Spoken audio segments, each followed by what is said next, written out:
பாட்டாளி மக்கள் கட்சியில தமிழகத்துல அதுவும் முதல்ல வந்து ராணிப்பேட்டையினுடைய மாவட்டம் தான் விதை போட்ட மாவட்டம்.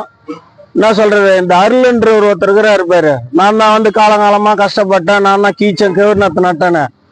டேய் நான் ஒன்னு சொல்றேன், உங்களுக்கு எல்லாம் வந்து நீங்க எல்லாம் பொறுக்கி துண்டுறதுக்கு வந்தவனுங்க, நாங்கெல்லாம் வந்து உழைச்சுன்னு இருக்கிறோம், இன்னைக்கு வரைக்கும் உழைச்சுன்னு இருக்கிறோம். ஐயா அடிப்படையில 7வது உறுப்பினர் அல்லல் நடேசன் வந்து இந்த வேலூர் மாவட்டத்துல அதுவும் முதல் மாவட்டம் ஒருங்கிணைந்த மாவட்ட செயலாளர். அந்த மாவட்ட செயலாளர் கூட நாங்கெல்லாம் வந்து இணைஞ்சு வேலை செஞ்சோம்.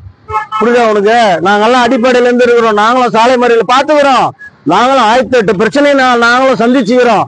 நான் சொல்றது எல்லாத்தையும் பாத்துக்கிறோம், நாங்களும் வழக்கு வாங்கியிருக்கிறோம். 2 வருட காலம் நானும் வழக்கு வாங்கியிருக்கிறேன் இந்த கட்சியில. புரியுதா உனக்கு? நாங்களும் தலைமை வேலைகள்லாம் கூட செஞ்சிருக்கிறோம். நாங்கெல்லாம் அதெல்லாம் சொன்னீங்கன்னாக்கா நீ ஒரு மாதிரி ஆயிடுவேன். புரியுதா?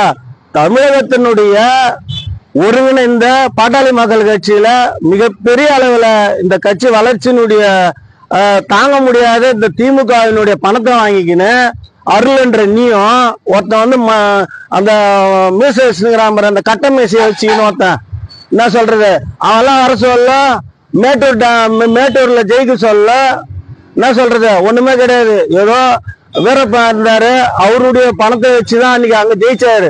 இன்னைக்கே அவருக்கு எத்தனை 1000 கோடி இன்னைக்கு வந்து வருமானம் இருக்குதுன்றது தெரியும். புரியுதா உனக்கு? மக்களுக்கு தெரியும். புரியுதா? அவரெல்லாம் சும்மா வந்தில்ல, எல்லாம் உழைப்புக்காக தான். அவர் வந்து சொல்றாரு, நான் வந்து ஓய்வறியா உழைப்பாளின்னு சொல்றாரு. ஓய்வறியில உழைப்பாளில அந்த பணத்தை எனக்கு கொடுத்துருந்தா விட நான் கூட ஓய்வு இல்லாத வேலை செஞ்சிருப்பேன். புரியுதா உனக்கு?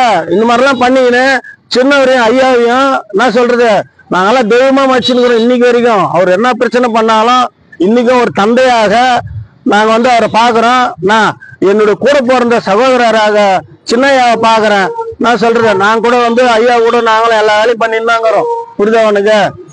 நெமிலி சேர்மனோட இருந்தாரு சண்முகம், அவரோட நாங்க பயணிச்சிருக்கிறோம், எஸ்கார்டு வேலை செஞ்சிருக்கிறோம். சின்னையாவுக்கு எல்லா வேலையும் பார்த்துருக்கிறோம், பெரியவரோடும் கூட வந்துருக்குறோம். புரியுதா உனக்கு?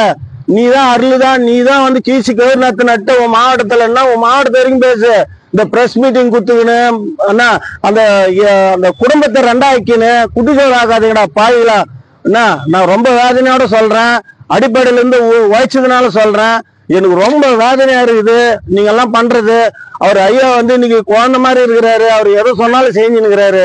என்ன சொல்றது? அதனால இந்த குடும்பத்தை வந்து 2ஆக்காதீங்க. பாட்டாளி மக்கள் கட்சி ஒருங்கிணைந்து எப்படி இருந்ததோ அதே மாதிரி இருக்கணும். வன்னியர் சங்கத்துக்கும் கட்சிக்கும் ஏதோ பெரிய இதுவும் இருக்கிற மாதிரியும் நீங்க எல்லாம் வந்து பெருமித்து காமிச்சிக்கின்னு என்ன தேவையில்லாதெல்லாம் பண்ணிருக்காதீங்க. என்ன சொல்றது, ஒன்னா வேலை செய்த பாருங்க. புரியுதா? வாங்கின துட்டுக்கு நீ வேலை செஞ்சுன்னுங்கிற, திமுக கிட்ட வாங்கின துட்டுக்கு நீ வேலை செஞ்சுன்னுங்கிற. நாங்கெல்லாம் இன்னைக்கு வரைக்கும் எங்களுடைய அமைச்சர் வந்து காந்தி தான், ஒத்த பைசா வாங்காத இன்னைக்கு வரைக்கும் நாங்க நெருப்பாட்டு நின்றுக்கிறோம் அந்த கட்சியில. புரியுதா? எங்களுக்குன்னு ஒரு பேர் இருக்குது, புரிஞ்சுக்கினே அந்த கட்சியில கஷ்டப்பட்டுக்கிறோம். இந்த மாதிரிலாம் வாங்கி துணுட்டு நாங்கெல்லாம் வந்து பெரிய பிரஸ் மீட்டிங். என்ன பிரஸ் மீட்டிங்னா, நான் வந்து ஒன்றிய செயலாளர் சொல்ல இளைஞரணியில நீ மாவட்டத்தினுடைய மாநில செயலாளர் அந்த அருள்ன்றவர். என்ன சொல்றது, நீ மாநில செயலாளர் அந்த. புரியுதா? நாங்கெல்லாம் வந்து அன்னைக்கு வயசு இருக்கிறோம். என்ன சொல்ற, நீ சாதாரணமான வண்டியில வந்த இன்னைக்கு எத்தனை கோடிக்கு நீ அதிபதி ஆகிறன்றதை முதல்ல புரிஞ்சுக்கோ. சும்மா இல்ல நாங்கெல்லாம் சொல்லின்னு இல்ல, ஆதாரப்பூர்வமா இருக்குது. கட்டு சின்ன ரேட்டுக்கு இது. என்ன சொல்றது, என்னன்னா அங்க கட்ட பஞ்சாயத்து உன்னுடைய பேக்ரவுண்ட்னா பிரச்சனைங்க எல்லாமே அங்க இருக்குது. என்ன சொல்றது, அவர் எல்லாத்தையும் வச்சுக்கிறாரு. இந்த தமிழ்நாட்டுல எல்லா மாவட்டத்தினுடைய செயலாளருங்க, மாவட்டத்துக்குள்ள யார் வேலை செய்யறாங்க மொத்த பேர் கட்ட அங்க இருக்குது. நேரம் வர சொல்ல இதெல்லாம் பயன்பெறும். அன்னைக்கு உனக்கு தெரியும், அந்த இன்னைக்கு பண்ணின்னு இருக்கிற வேலைய அன்னைக்கு உனக்கு தெரியும். ஆண்டவன் கொடுப்பான், கண்டிப்பா நீ அனுபவிப்ப. பள்ளி பையன்